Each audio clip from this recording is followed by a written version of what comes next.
Welcome everybody to today's seminar. This is BEE Society first seminar.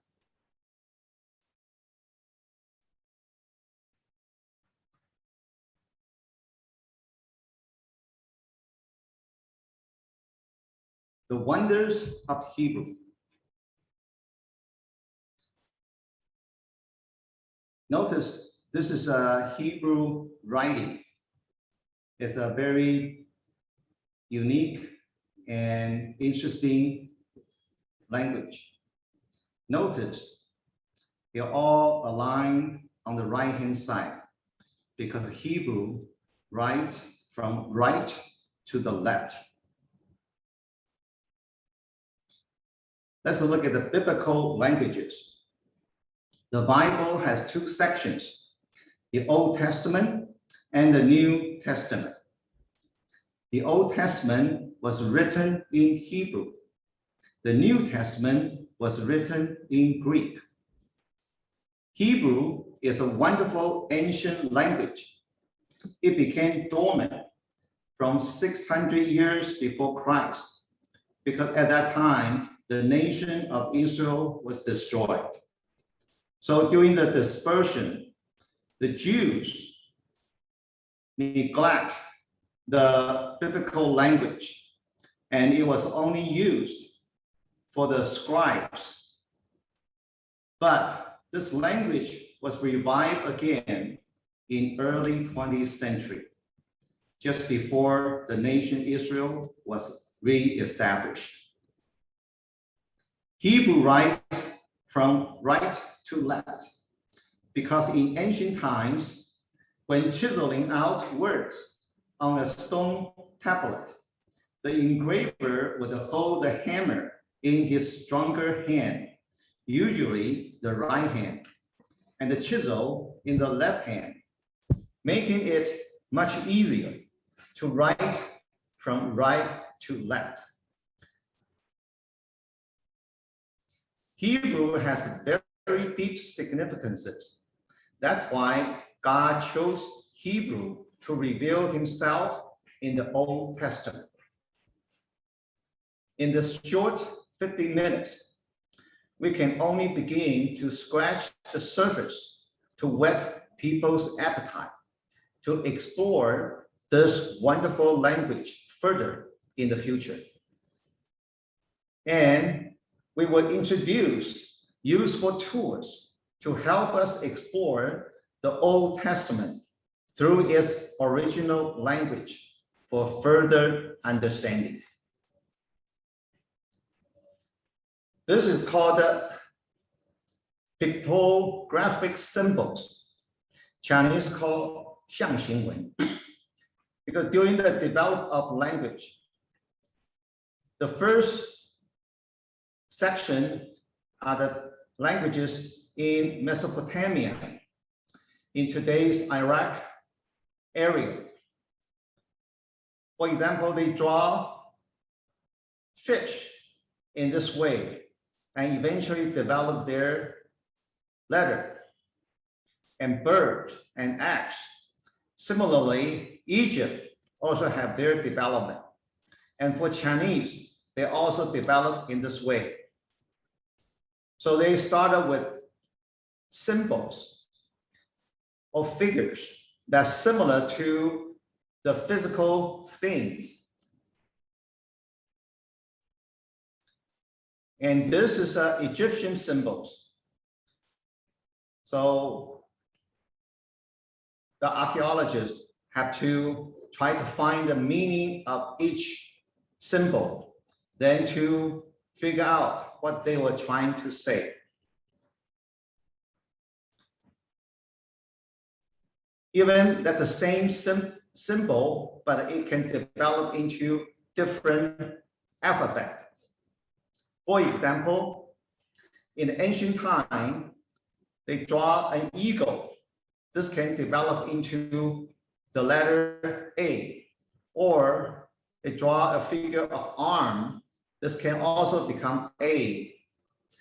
And for example, the foot can develop into B. And the lion can be L, or the L can become N. Now let's imagine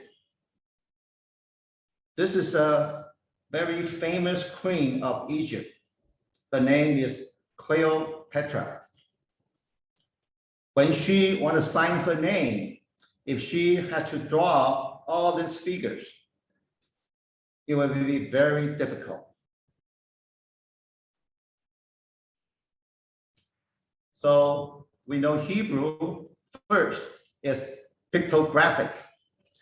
It has 22 letters in its alphabet. Each letter has its own meaning and numeric value.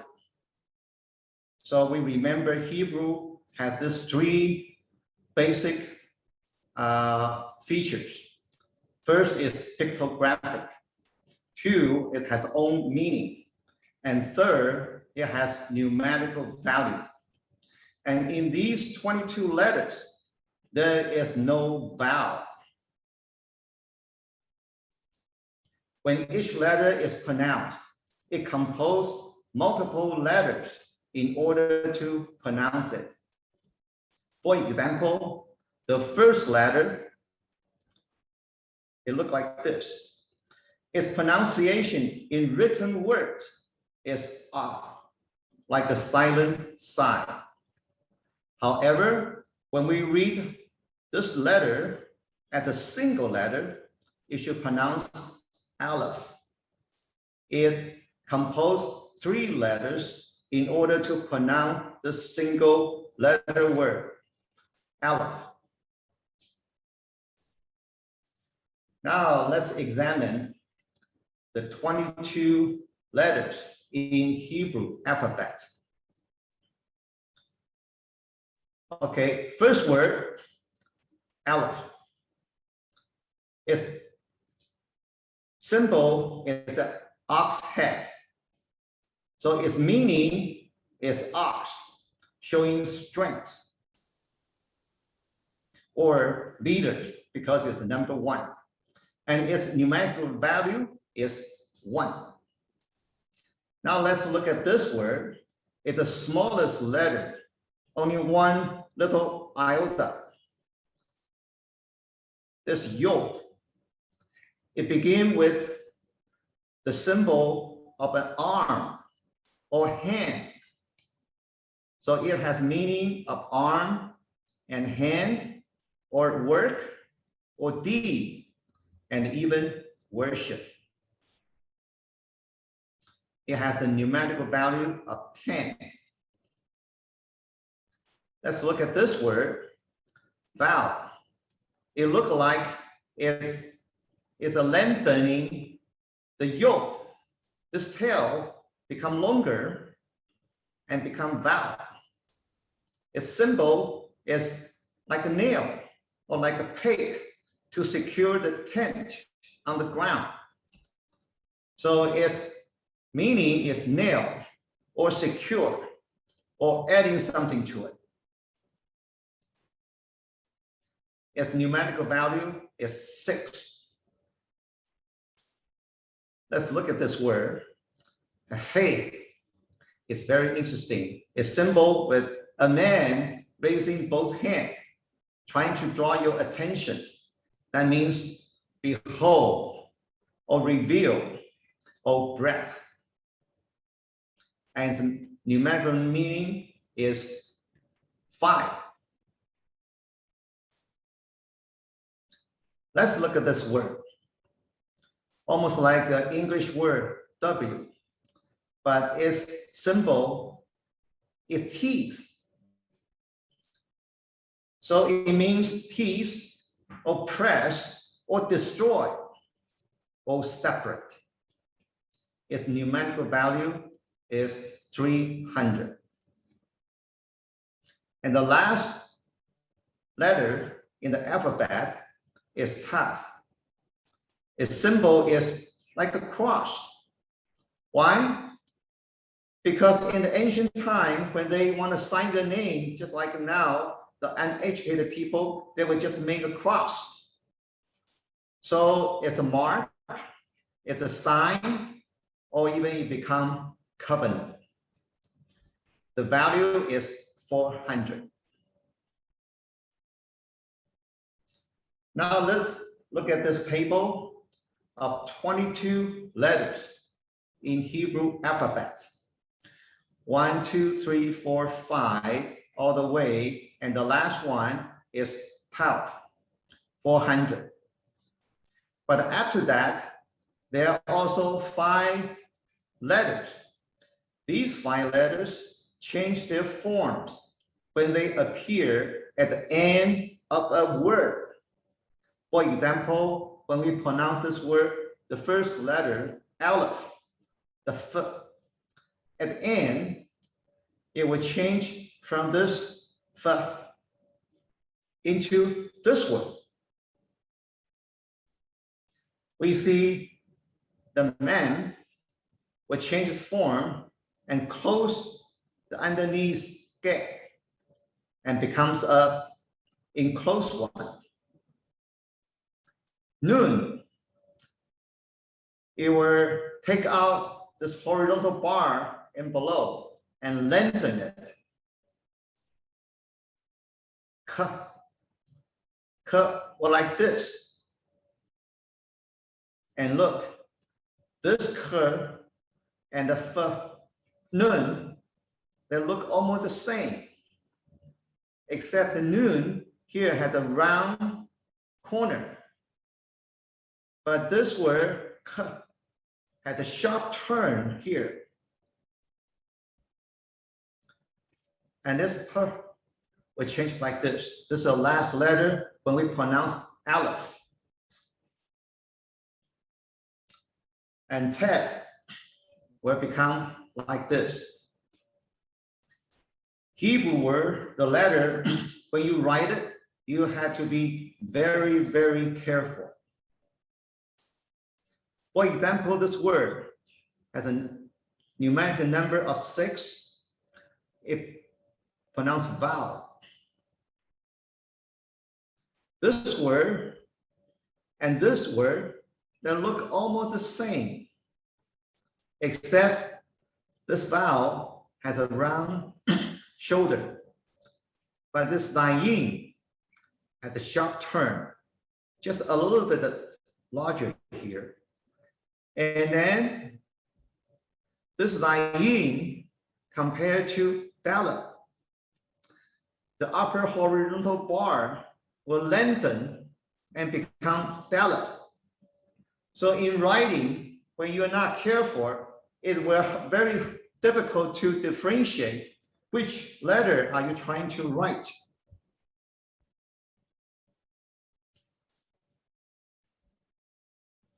Okay, let me show you. This is Joshua, chapter 1, verse 1, as recorded in the Aleppo Codex. In the ancient time, there's no space between the word. So it will be very difficult. Imagine when you read English, you don't have the space between words. Then you have to try to differentiate where to stop a word and begin from another word. This codex is a copy of the Old Testament. Was written in the 10th century.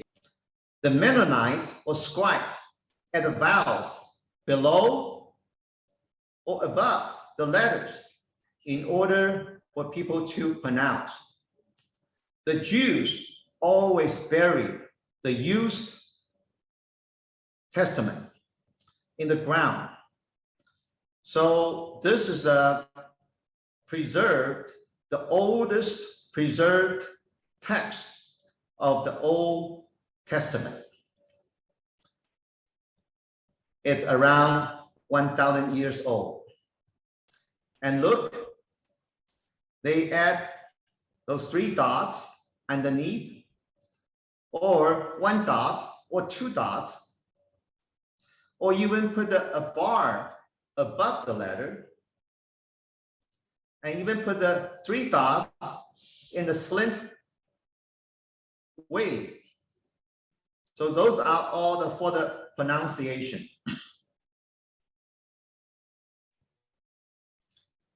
And this is the Dead Sea Scrolls, written about 2,000 years ago. It was discovered right before the nation of Israel was reestablished in 1948. And the difference, the only major difference between the Aleppo Codex, which is 1,000 years old, and the Dead Sea Scroll, 2,000 years old, in general, is the addition of the vowel pointings. So the vowel pointings were added by the Mennonites in about 11th century. Let's look at this symbol. This is called the Star of David. During World War II, when Jews were sent to the concentration camp, they were asked to put this sign, Star of David, on their coat. So that was a sign of humiliation. However, the Star of David became the national flag. When nation of Israel reestablished, they used Star of David as their national flag. Why I'm taking the Star of David? Because think about this, it's another wonder of Hebrews. Because in the Star of David, you can find the 22 letters of Hebrew alphabet. It started from right, Aleph, Bet, Gimel, all the way down. Very interesting. Okay, now let's look at the first letter, Aleph. It has a pictorial symbol, ox head. So it's a symbol of power and leadership. It pronounced Aleph. It was from right to the left. Aleph. It has the number of 1. So it has a meaning of preeminent. There's none before it. Before it, it's just 0. None existed. Now let's look at the English word God in Hebrew. The shortest one is called only 2 letters, L. When we translate it into English, it's just EL. And another name used in the first book of the Bible, Genesis, is Elohim. So it also started with Aleph. Aleph. The first 2 letters, if you take the third one, remember that the left side is out. It only has the first 2 letters, L, which is a word for God. For example, you see it, Elohim, or Daniel. It ends with EL, or Samuel. It also ends with EL. Since the direction of Hebrew writing is from right to left, if we see the mirror image of Aleph, it reversed, then we will see this word, 3 words reversed, and it became parallel. Its meaning is wonderful. Interesting. The first letter, Aleph, and also on the other side, it is wonderful. Now let's look at this first letter in this big shape. The Jews consider this letter consists of 3 letters. One right yod. Yod has a meaning of hand. And also a lower but inverted yod also means hand. And connect with a vowel, which means nail. So in this way, we see that a hand on the top was reaching down. And the bottom hand, is raising the hand, reaching toward heaven. Now, do you see why Michelangelo, when he draw the picture of Genesis, he had this figure, God in heaven reaching down his hand, and man on the earth tried to raise hand to reach to God. But there's no connection. You need a connection, the vowel, which is a nail. This nail will connect the hand from above and the hand from below.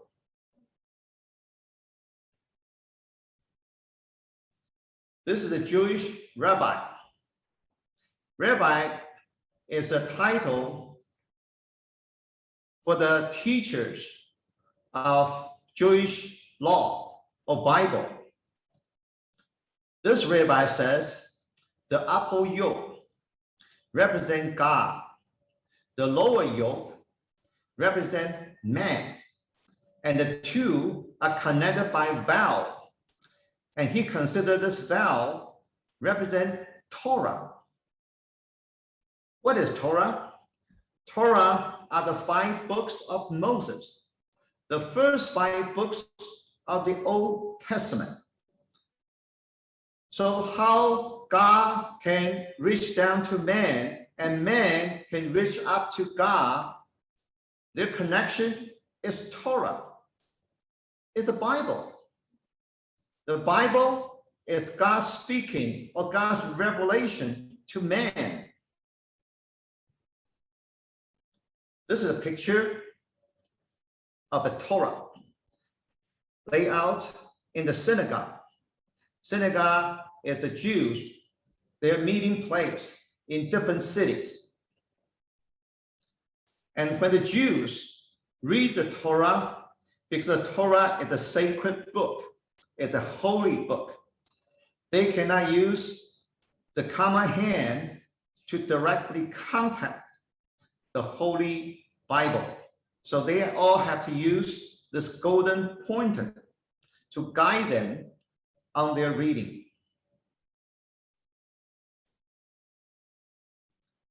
Since this aleph consists of 3 letters, the upper yod means hand, the lower inverted yod is hand, and connected with the vowel is a nail.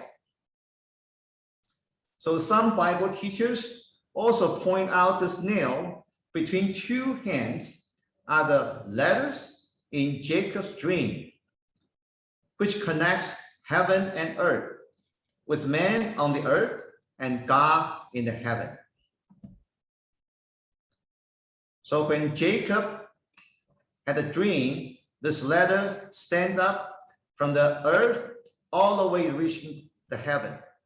And Jehovah God stands on the top of the ladder.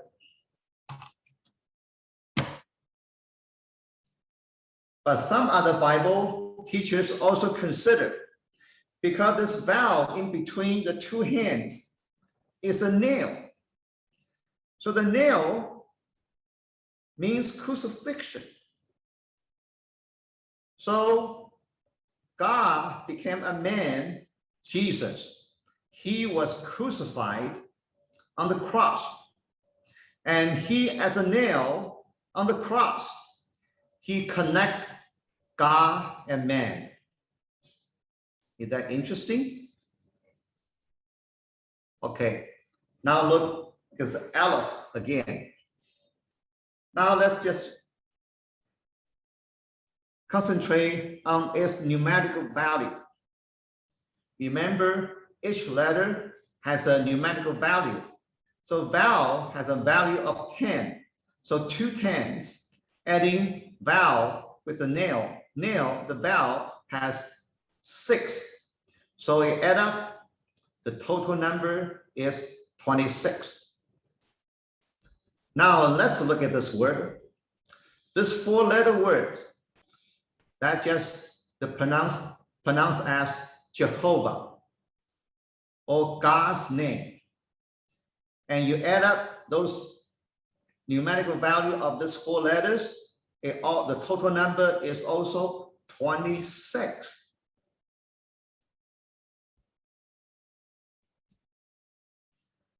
So this number, Aleph, own number is 1. It means God is one and only God. He is unique and indivisible. Now look at this Aleph itself. Its number is 1. But when you put its pronunciation, Aleph, and add their numerical value together, 1 add up 30 and add up 80, it becomes 111, 111. But when you see those 3 1 together, does that imply the triune God?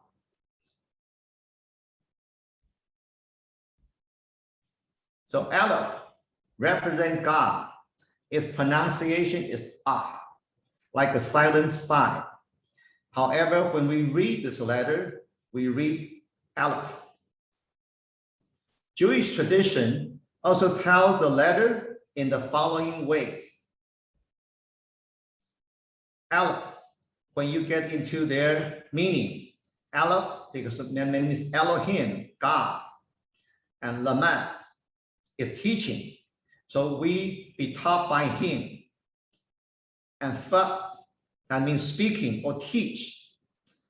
So when you see Aleph, these 3 letters, to Jews, that means we'll come to Elohim, God, and we be taught by him.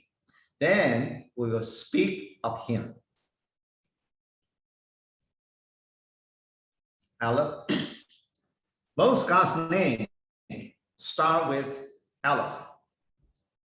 For example, we already see this word, Elohim. The first letter is Aleph.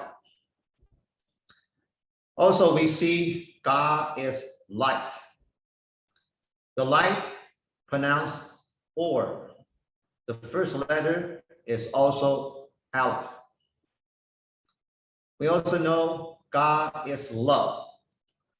So the first letter in this love, Ahab, also Aleph, Ahava. Faithful. Do you know how this word pronounced? It is Amen. It started with also an Aleph. Amen. The word for truth also started with Aleph. It pronounced Amat, means covenant of a mother. Fire. Fire pronounced ash. The first letter is also Aleph. Then think about it. Man's name also started with an Aleph. Genesis 1:26. When God created man in God's image, this first man name is Adam. So these 3 words pronounced Adam, but also its meaning is man. Man has another word, Hebrew word, is ish. And the woman was created out of the rib from Adam. And then when Adam saw this woman, he said, because this woman is come out with out of man, Ish. So her name shall be called Isha. So Isha, woman, is out of this Ish. At the end, has an R, has a head to it. It pronounced Isha. So both man and woman also start with Aleph.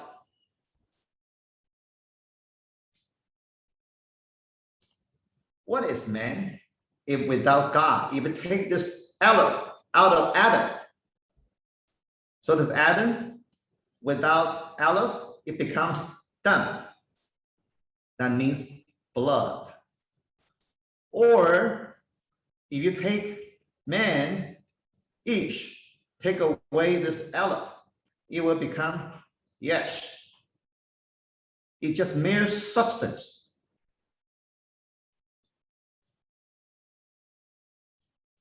Let's look at this word, dust. It's called Adama. The dust of the ground in Hebrew is Adama. And the first three letters of Adama are Adam, which is man. Genesis 2:7.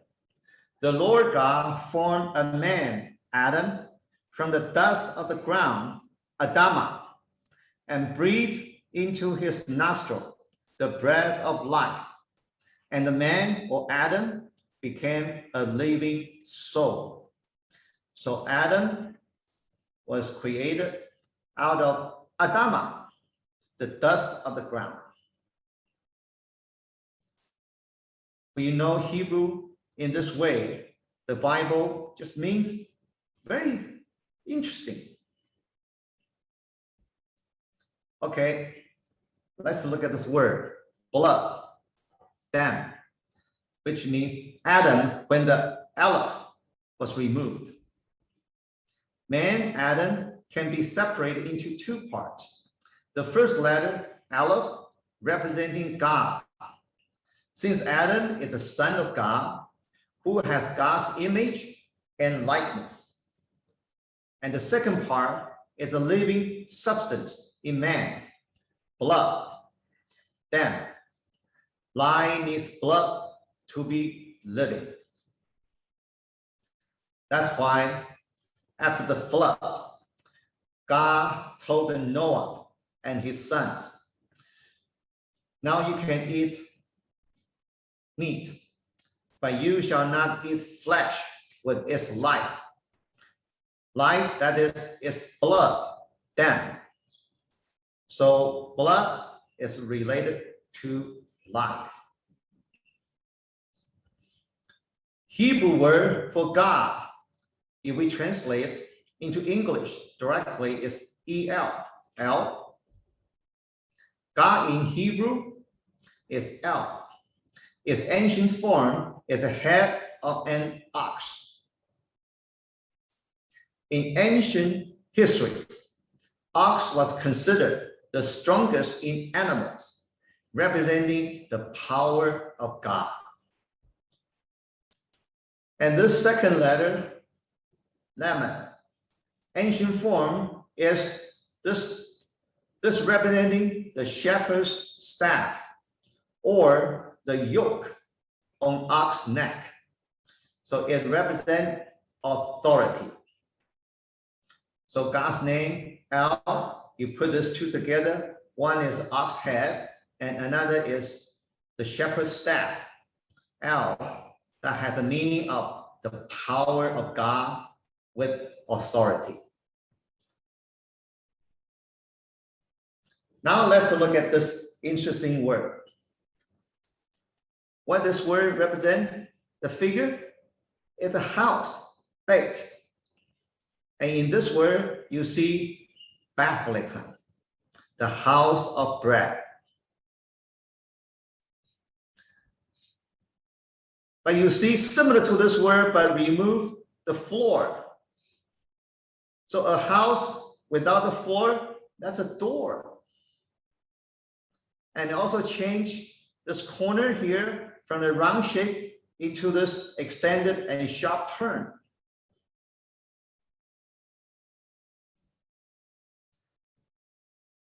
And here, this word has an opening here. So it shows like a window.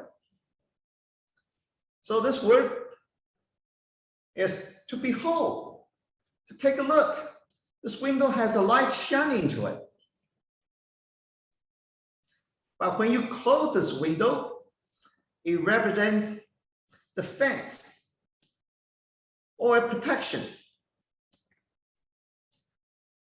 So the sheep stay in this fence. It will be protected. And it's the only way they shall live. Okay, with all the above, now let's look at some interesting word. The hidden message inside the Hebrew word. Torah, we already mentioned that the first 5 books of the Bible is written by Moses. And it consists with this 4 letters. What that means? The first word, tat, means a cross. Then this vowel is nail. And this resh is the highest one. And this is the window. It's to behold. So if you put these 4 words together, Torah, the hidden message is on a cross. The highest one is nailed for us to behold. So actually the Jews, when they read the first 5 books of Moses, if they really see it, it just had the hidden message of the Messiah. The highest one was nailed, crucified on the cross. Then for us to behold. This is the hidden message of Torah. Let's look at this word, grapes, pronounced ham. It only considered 2 letters. The first letter we already mentioned has the meaning of fence, the fence of protection. And the nun means continue. You will not cease. You will continue. So God's protection will continue, will never end. That's why Lamentation 3:22 says, the grace of the Lord has not ceased. His compassion does not fail. That is the meaning of grace. Let's look at this negative word, iniquity. It pronounced Avam. It also consists of these 4 letters. The first letter is an I, then with 2 nails. And last word is we'll see nun, but continue. So you put this together. So iniquity has the meaning of your eye is hooked, and then it's hooked again. And so it continues to be hooked. So do you see that in the 1 John chapter 2? Love not the world, because the lust of the world and the lust of the flesh. So when our eyes is hooked by something and we stay on it, then the iniquity will be generated. Okay, because time, we go to this 4-letter words. It is a Hebrew form of Jehovah. But Jews does not pronounce this word by their respect of God's name.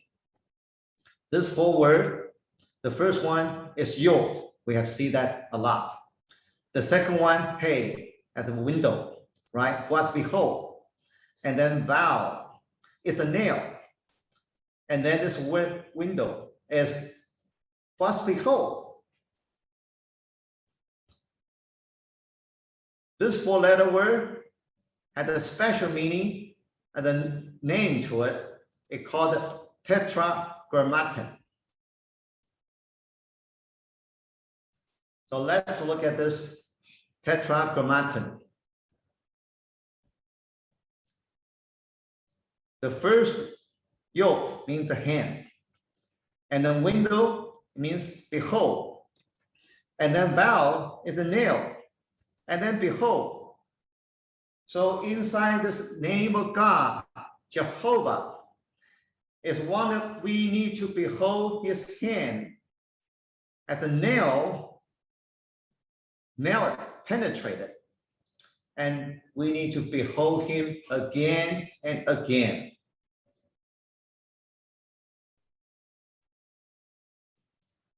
Observant Jews and those who follow Jewish tradition do not pronounce Yahweh, nor do they read aloud this word such as Yahweh or Yehovah. Instead, they replace it with a different term, whether in addressing or referring to the God of Israel by respect. So common substitutions in Hebrew are, mostly they pronounce Adonai. That means my Lord. Or they just change to another, they call it the name, Hashem. There's only one name in this universe that can save people, Hashem, Yahweh. Or they call it Hakadashi, Baruch Hu, the Holy One, or blessed be He.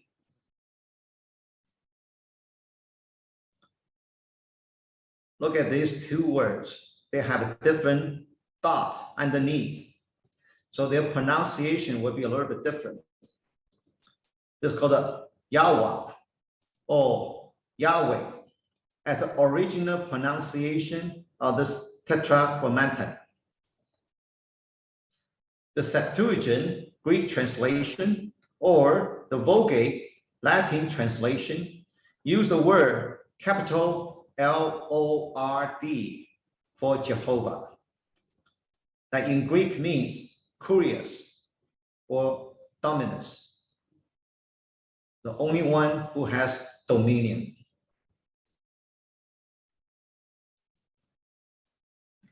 In Exodus 3:14, when God appeared to Moses in the burning bush, Moses asked God, what is his name?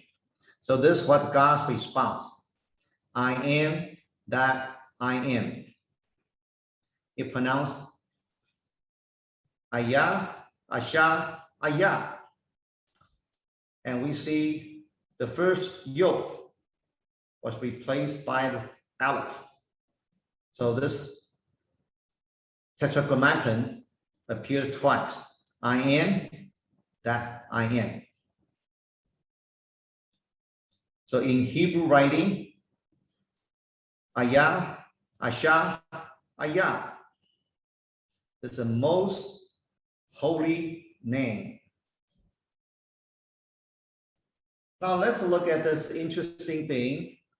We already introduced to you Ish for man and Isha for women.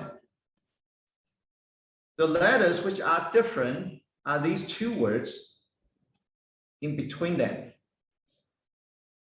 Yod and Hey.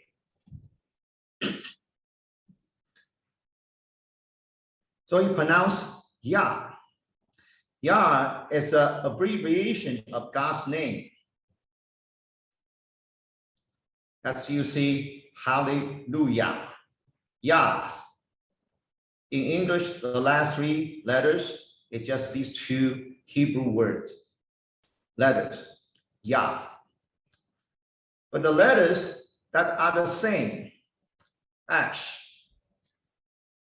So if you leave God, Yah, out of man and a woman, out of our marriage, then we have a twice fires, which together causes an explosion. So when you put a man and a woman in a marriage, but they without God, then it will explode. Now let's look at this word, ahava, love. Love, the first letter is God, Elohim.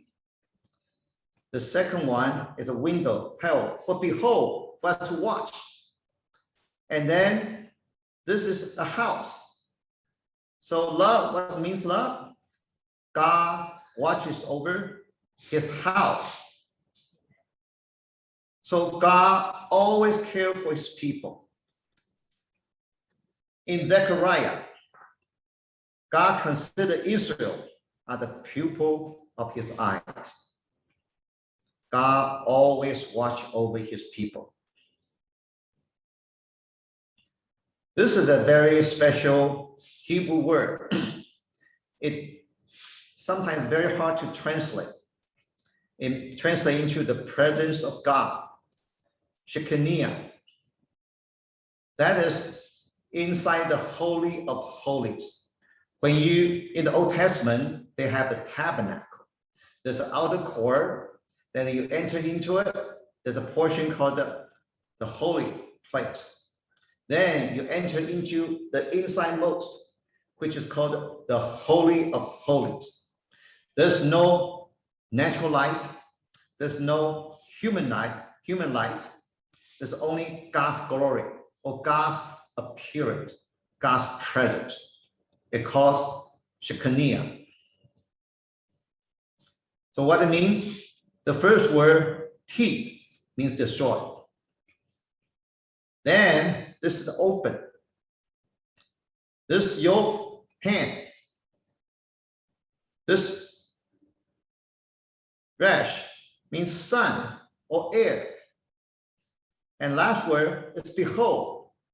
So God's presence, when you really see it, is the sun is destroyed by his hand in an open way, then for us to behold. So how can we have the presence of God? God is holy and righteous. We can never approach him. But when we behold the Son of God was destroyed and judged by God on the cross, then we can behold him. Then we see the SHEKINAH, the presence or the glory of God. Is that very meaningful? Yes. Look at this word, peace, shalom. This is a greeting for Jews when they meet each other. Not like Chinese, we always ask, have you eaten or not? We always care for eating.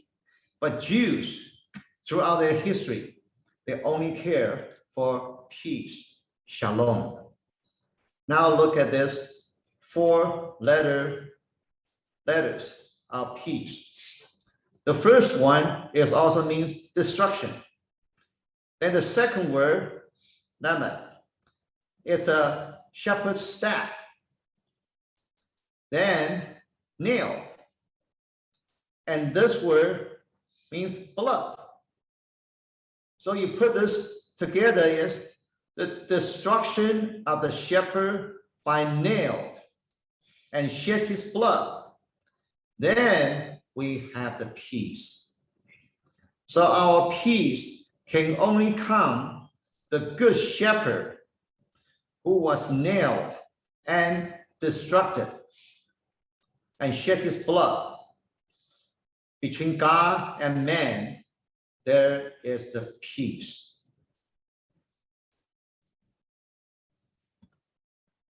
This is also shalom. Let's look at in the shalom, those words. They have letters, they have also meanings. So peace also means what?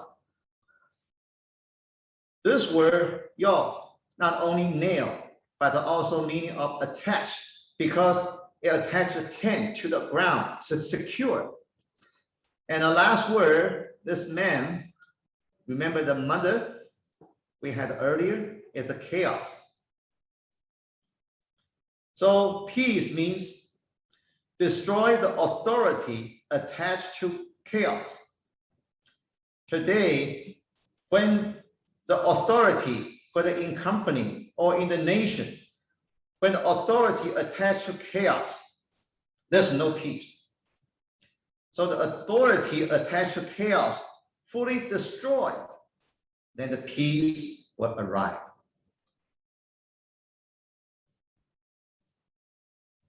Okay, let's look at this two people's name. Remember Abraham.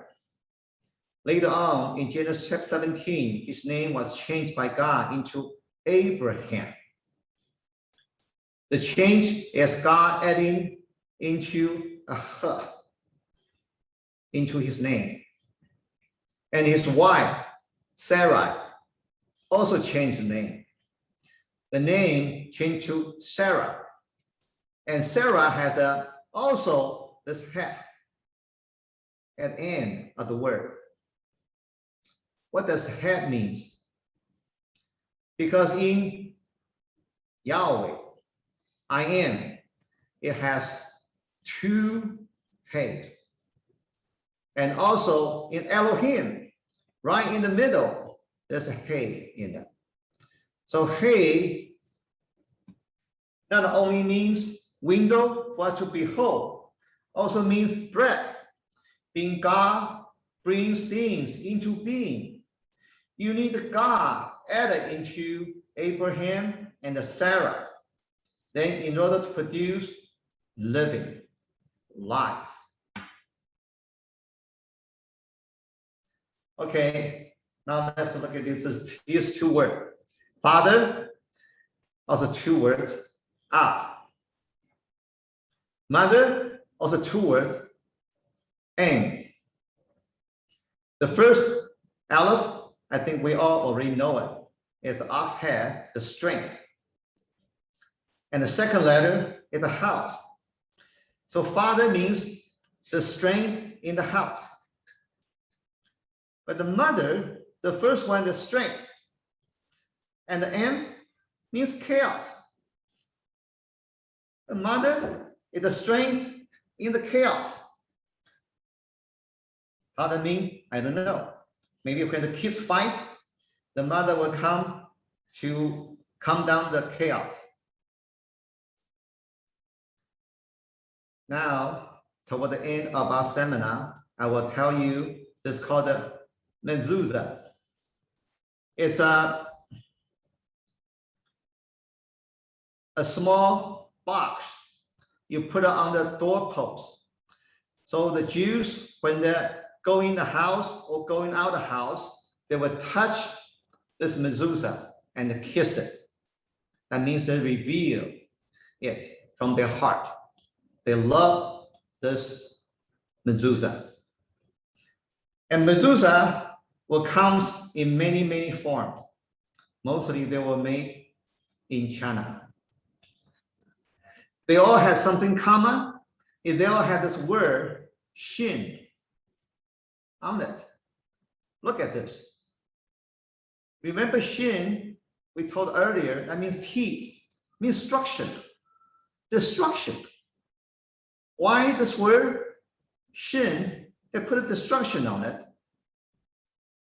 Okay, inside the mezuzah, they always find a small piece of paper and write Deuteronomy 6:4-5. Hear, O Israel, the Lord, no, not you know that L-O-R-D capital, should be Jehovah.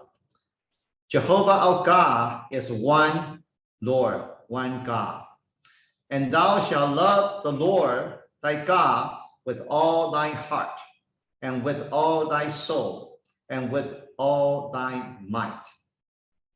And then after this, in verse 6, 7, 8, it will continue to say, you will put the word on the doorpost, and put strips on your arm, and put it on your forehead.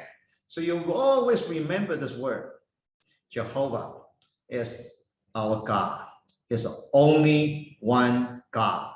And you shall love the Jehovah your God with all your heart, with all your soul, and with all your might. Okay, we already showed that this shin is a T. And this is also the name of God. It pronounced from the right to the left. El Shaddai. English translation always translate into God Almighty, because El means God. Shaddai, they translate into Almighty. Remember this shin means to destroy or overpower, but also has a very interesting meaning. It means breast, like mother's breast. Moreover, when a word ends with I or I, it is almost always means mine. So literally, El Shaddai could very well mean God is my breast. So God called Abraham to circumcise. On one hand, he will destroy his flesh, but also tell him God is his breast. He can fully rest well in God. Okay, this is the first word in the entire Bible. In the beginning. This is Genesis chapter 1, verse 1. It pronounced Bereshit. Okay, Bereshit. It consists the 6 letters. Let's look at the meaning. The first one means the house. The second one, Resh, is the highest one. And the Aleph, God. And this one, destroy. And this Yod, by hand, is hand. And this Tav is a cross. So even the first letter in the entire Bible, it means the house of the highest one shall be destroyed by God's own hand on a cross. Very significant. In the entire Bible, the cross, the hand, and the nail, and God himself always appear. Okay, now toward the end, I will show you one very useful website. It's called BibleHub.com. When you log in, you will see something like this. It shows Genesis 1:1, and here shows Bible. You can choose it, different things. In this parallel, it has 20 to 30 different English translations. When you check in this interlinear, it will show you the Greek word with English translation underneath. So you don't need to learn Hebrew. You will know exactly that word and its English translation. Of course, if you want to learn Hebrew, it also has directly Hebrew without the English translation. I want to show you another is called Strong's. That is the strong number in the Strong's Exhaustive Concordance of the Bible. Strong Concordance developed this very interesting, useful tools. It assigns a numerical number to each word used in the Bible. The Hebrew words and also the Greek word in the New Testament. Let's look at this. If you click in the interlinear Genesis, it shows Genesis 1:1. We read English. In the beginning, God created.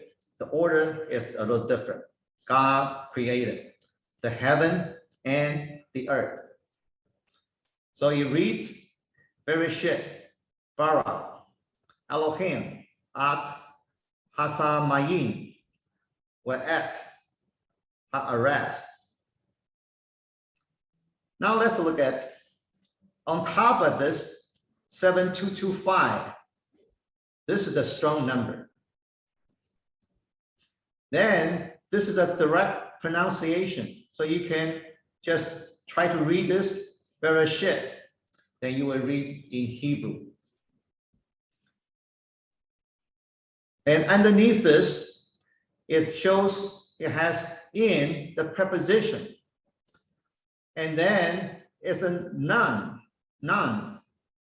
beginning. And it's feminine, it's singular.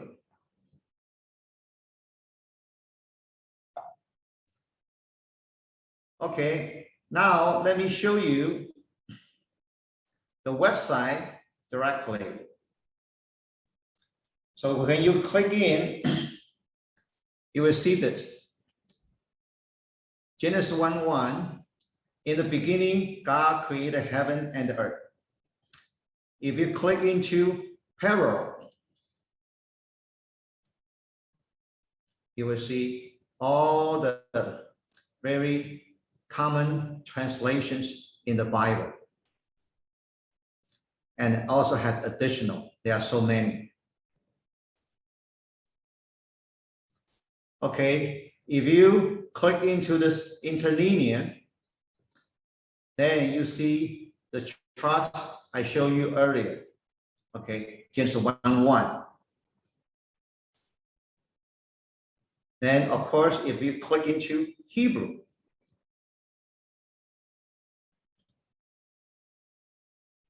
so Hebrew word, it will show you everything in the beginning and also show you the grammar. Now let's look into strong. In the beginning, it has a number of 7225. God, Elohim, is a noun, it's masculine, it's plural. Created, bara, is a verb, it's perfect, it's third person, masculine, singular. Okay, to learn Hebrew grammar is very, very complicated. And I don't want to get you into it. So you just learn some very significant things of the Hebrew words and wonder, God chose Hebrew to be the language to write the Old Testament. May God bless everyone. Thank you.